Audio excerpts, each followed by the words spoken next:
nós vamos conversar com o médico infectologista do Hospital das Clínicas da Faculdade de Medicina da USP, Evaldo Stanislau Afonso de Araújo. Bom dia, Stanislau. Bom dia, Glauco. Bom dia a todos os ouvintes. Stanislau, ontem nós tivemos a divulgação por parte do Ministério da Saúde de mais um recorde de mortes em decorrência da Covid-19 no período de 24 horas. Foram 881 vítimas. Desde a chegada do novo coronavírus ao país, já são 12.400 óbitos, sendo que agora a gente tem aí oficialmente 177.589 casos. Como é que você vê o cenário atual e a evolução da pandemia no Brasil, Stanislau? Com muita preocupação, né? Mas sem surpresa. Preocupação porque, de um lado, a gente vê os números crescendo, as pessoas morrendo, a infecção ainda crescendo. E nos pequenos e poucos estudos de prevalência de anticorpos que a gente vê, nós percebemos que ainda tem muito terreno para a doença crescer. Com um percentual relativamente pequeno de pessoas expostas, a gente já tem este impacto. Você imagine o que será se esse número crescer mais ainda. Então, tem um terreno ainda de crescimento potencial muito grande e as condições para isso são dramáticas. Mas sem surpresa, porque é uma coisa que a gente já vem falando, né? O distanciamento social vem caindo, algumas autoridades continuam encarando esse problema como um problema menor, na contramão de tudo que qualquer pessoa sensata e minimamente informada sabe, e então não é surpresa que esses números estejam crescendo. E aí eu aproveito, Glauco, se você me permite, para fazer aqui mais um alerta. Perceba que existem autoridades que falam assim, 70% da população vão pegar isso e tal. Eles falam isso numa ilusão de que vai ser criada o que a gente chama de uma imunidade de rebanho. Ou seja, quando o vírus ele se dissemina bastante, as pessoas vão adquirindo anticorpos, e algumas ficam doentes, outras menos doentes e outras até assintomáticas, mas adquirem imunidade. Só que para a gente ter esse efeito protetivo da imunidade de rebanho, a gente teria que ter 60%, 70% da população exposta.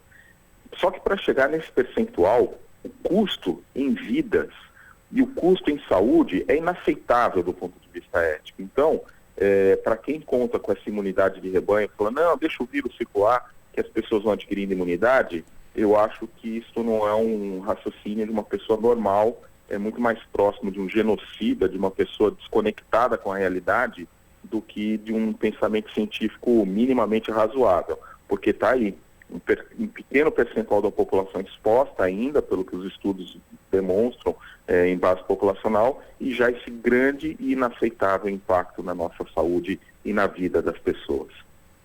E quando a gente fala, né, Stanislau, em genocídio, é necessário também frisar que de genocídio de uma parte específica da população brasileira, já que nós já estamos sentindo aí, vendo, infelizmente, as mortes decorrentes da Covid-19, e a gente tem aí efeitos desiguais, né? Morrem muito mais pessoas pobres, né, dentro do grupo de risco do que pessoas de classe média, da classe alta. Então, é uma pandemia que escancara ainda a desigualdade, inclusive de acesso à saúde aqui no Brasil.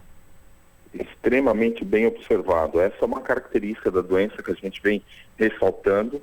É uma doença que entrou de avião no Brasil, acomete inicialmente as classes mais bem posicionadas do ponto de vista financeiro, e agora ela vem capilarizando nas regiões periféricas, nas regiões socialmente desiguais, na região mais dependente do SUS. E a gente sabe que o SUS é espetacular, é o SUS que está segurando essa peteca difícil, né, da Covid-19, mas ao mesmo tempo a gente sabe que o SUS sofre nas periferias, o SUS é desigual, não tem o mesmo padrão de qualidade em todos os lugares. Então, essa população mais vulnerável, mais exposta, ainda fica também dependendo de uma assistência à saúde que, por melhor e por mais que a gente se empenhe, ela ainda deixa a desejar em vários aspectos, e acaba refletindo em quê? Mais mortalidade. Então esse é um outro aspecto muito importante dessa doença, que é a desigualdade. Morrem mais pobres, morrem mais pretos, morrem mais minorias, infelizmente, por todas essas razões. Primeiro, porque o vírus se dissemina mais fácil, numa condição de moradia subnormal. Segundo, porque o acesso à saúde ele é desigual e a qualidade também é desigual, né? E terceiro, porque ele cresce mais nessa população de fato, né? E aí vira uma questão matemática. Se eu tenho mais infectados, eu tenho mais chance de ter desfechos negativos nessa população. E um quarto aspecto que a gente tem que lembrar, que é uma população que vem envelhecendo, ou que às vezes é até relativamente jovem, mas é muito doente de doenças crônicas, doenças de uma vida sofrida, de quem acorda às 4 da manhã, fica 2, 3 horas no transporte público, trabalha de sol a sol, volta na mesma situação e não tem condições de cuidar da sua saúde como deveria, que acaba se alimentando mal e que sofre muito das doenças crônicas, que também são um atalho para que a Covid cause um maior estrago. Agora, Stanislau, ontem a gente teve a divulgação de uma nota técnica elaborada pelo professor Leonardo Costa Ribeiro, do Departamento de Ciências Econômicas da Federal de Minas Gerais, e Américo Tristão Bernardes, do Departamento de Física da Universidade Federal de Ouro Preto, fazendo ali um quadro comparativo dos últimos anos dos casos de síndrome respiratória aguda e agora dos casos, isso só dos casos hospitalizados, né, de síndrome respiratória aguda e também de Covid-19, para avaliar o que seria a subnotificação. E ali o estudo estima que a subnotificação dos casos de coronavírus no Brasil é de 3,8. Em Minas Gerais, o índice chega a impressionantes 16,5 para 1. Né? Isso só de casos hospitalizados. A gente não está falando dos casos assintomáticos ou daquelas pessoas que não precisaram ser internadas. Como é que você vê os números da subnotificação no Brasil, Stanislau, e como isso afeta, na verdade, não só a sensação das pessoas, né, que podem ter aí uma falsa impressão de que a doença não está evoluindo, mas também em relação ao direcionamento das políticas públicas? Olha, Glauco, precisa ser muito ingênuo ou ter muita má vontade para se basear nos números atuais do ponto de vista de que as coisas estão bem ou não estão tão ruins como se fala, né? Então eu vejo pessoas celebrando, olha que boa notícia, a imprensa não fala quantas pessoas se recuperaram. Quer dizer, você pega o número e analisa da maneira que você quiser, mas qualquer pessoa que tem um mínimo de compaixão, um mínimo de sentimento de cidadania e que tem um mínimo de seriedade, observa que esses números, que já são por si só extremamente impactantes, eles são subestimados, não é? Então, essa subestimação, ela é um fato. As pessoas que lidam com esse assunto de maneira séria sabem que isso é um fato e elas se preparam, evidentemente, e é mais uma razão de preocupação. Se o que a gente está enxergando já é esse impacto, se a gente puser na conta tudo que a gente não enxerga, indicadores indiretos, como a incidência de síndrome respiratória aguda grave, como os óbitos, a gente vai realmente ver que o problema é muito maior. Eu participo de um grupo aqui na Baixada Santista, liderado aí pelo professor Marcos Caseiro e outros pesquisadores, que tem feito levantamento de base populacional. Nesse grupo, nós identificamos que para cada caso notificado na Baixada Santista, nós temos de 13 a 15 não notificados, ou seja, perceba como e provavelmente se espelha a outras regiões, né? Como a gente tem essa subnotificação presente. Então, como é que a gente vai lidar com isso, Glauco? Com realidade. A gente vê os números, se preocupa com os números e sabe que eles são muito maiores, que por trás deles tem muito mais coisa e que só vai acreditar em número subnotificado quem é muito ingênuo ou quem tem uma agenda oculta por trás disso. Porque quem é sério e tem um mínimo de noção de cidadania não acredita nesses números e sabe que eles são muito maiores. Stanislau, a gente chama agora Marilu Cabanhas. Oi, Marilu. Oi, Glauco. Oi, Stanislau. Bom dia. Bom dia, Marilu. Stanislau, vamos falar aqui sobre o que você tem passado no front. A gente sabe que você trabalha no Hospital das Clínicas, um dos maiores aqui, públicos do estado de São Paulo, se não o maior. Eu gostaria que você falasse sobre como está também o drama, né, do ponto de vista ético. Já existiram casos onde você ou os profissionais, colegas seus, já tiveram frente a frente com uma questão ética bastante complicada. Enfim, como é que está essa luta para tentar salvar as pessoas e, como você falou, principalmente as pessoas mais carentes, mais pobres da população? Bom, Marilu, Primeiro, assim, essa questão de mais carente, mais pobre da população, para um médico, que seja um médico que tenha o mínimo dos predicados de ser médico, né? A gente não olha. Quer dizer, isso para nós passa ao largo, porque seja quem for, a gente se preocupa ali com a pessoa. Então, o esforço ele é igual, seja para o rico, seja para o pobre, e isso eu sou testemunha no Sistema Único de Saúde, não há diferença. Às vezes até sim uma diferença, falar, mas o fulano tem uma situação boa, vamos lá. Não, todo mundo é cidadão, todo mundo merece a mesma oportunidade. Então, isso a gente equaliza, para nós isso é secundário, né? Do ponto de vista agora das decisões éticas, eu tenho que dizer aqui, não é novidade para ninguém, que isso faz parte da medicina. Em vários momentos na medicina, nós temos que tomar decisões difíceis, né? Nós estamos habituados a isso. O envelhecimento da população é uma realidade, as doenças crônicas são uma realidade. Essa é uma discussão ética que é feita já de uma maneira muito profunda nos fóruns apropriados. A terminalidade, a questão da vida, uma alta dependência de terceiros, a qualidade de vida. Então, em países muito desenvolvidos, existem já conceitos como a eutanásia, por exemplo, que já estão bem estabelecidos. No Brasil, a gente não tem essa situação, mas a gente já discute hoje cuidados paliativos, a distanásia. Então, a decisão ética, esse tipo de pensamento, ele já ocorre na prática médica de uma maneira corriqueira e ética, muito transparente, dentro dos fóruns apropriados, é estudado todos os aspectos religiosos, espirituais, sociais, enfim, familiares são considerados.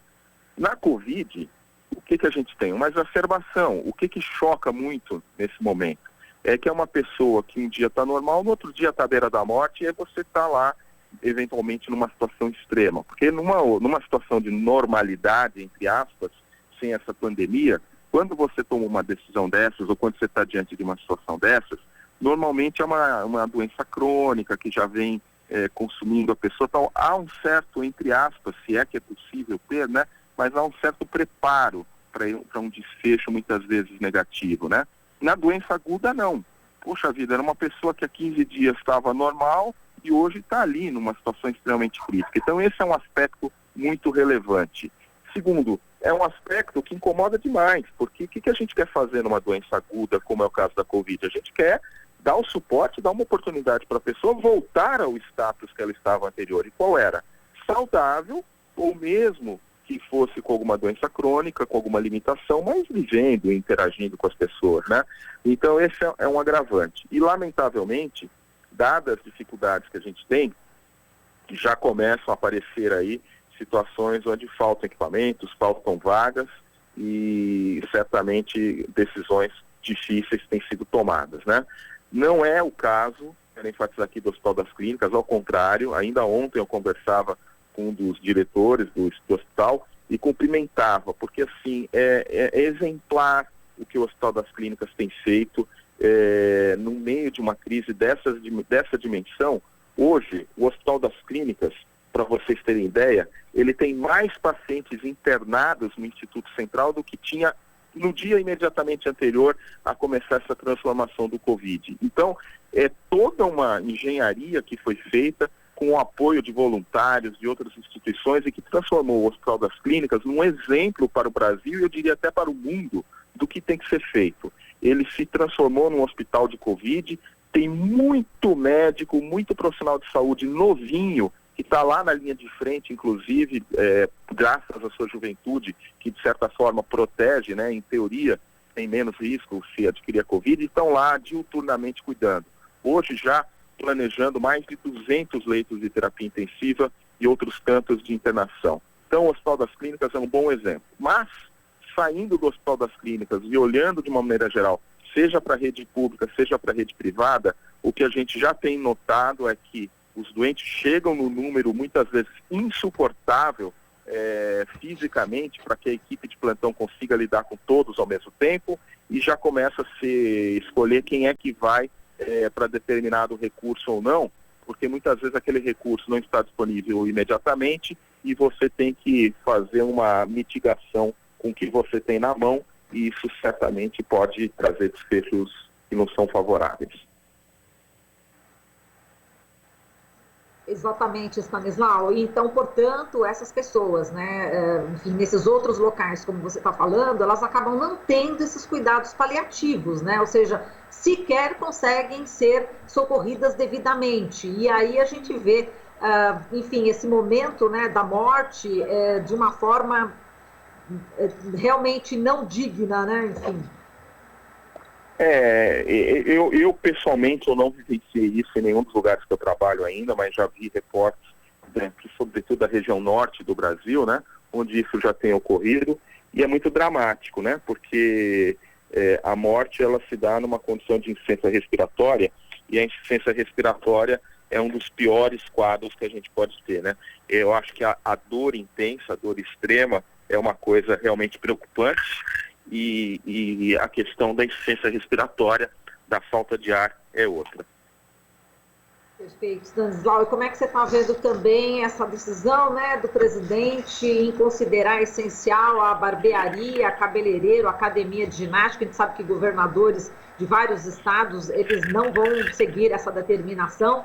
Pegou de surpresa o ministro Nelson Teich, que agora também parece que já não está muito do agrado também dentro do próprio governo. Essa administração federal, né, que a gente acaba sofrendo nos estados, nos municípios, por causa dessa falta de conexão de um comando geral, prejudica aí o controle da Covid, né? Na verdade, você está sendo bastante polida e educada de chamar de presidente de administração, porque eu, pelo menos, eu vejo um vácuo. Eu vejo que é uma posição que hoje no Brasil não existe, né? Nós não temos liderança do Poder Executivo no Brasil em nível federal, né?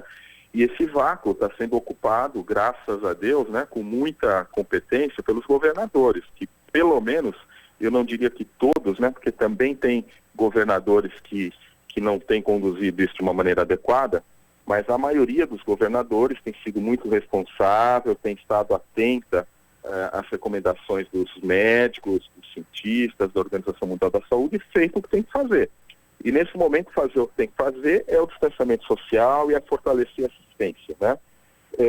Essa determinação do governo federal, né, do dito governo federal, ela é uma afronta. Ela é realmente, não tem como a gente categorizar isso de uma maneira educada, porque no momento que a gente está com quase 1.000 mortos por dia de Covid, quase com 200 mil brasileiros infectados, a pandemia causando uma situação inédita no mundo, do ponto de vista de saúde econômica, uma crise de dimensões absolutamente ainda nem bem aferidas, a gente não sabe o que vai sobrar depois disso, e a gente ter pessoas andando de jet ski e programando churrasco e fazendo esse tipo de decreto, realmente é para que a gente reflita o que a gente quer enquanto nação, porque eu acho que a gente passou do razoável há muito tempo. Perfeito, Stanislau, um abração para você, muito obrigada. De nada. Stanislau, a gente agradece aqui a sua participação no Jornal Brasil Atual e até a próxima. Eu fico à disposição. Um grande abraço, um bom dia a todos. Abraço. Conversamos aqui com o médico infectologista do Hospital das Clínicas da Faculdade de Medicina da USP, Evaldo Stanislau Afonso de Araújo. Você está ouvindo Jornal Brasil Atual. As notícias que os outros não dão.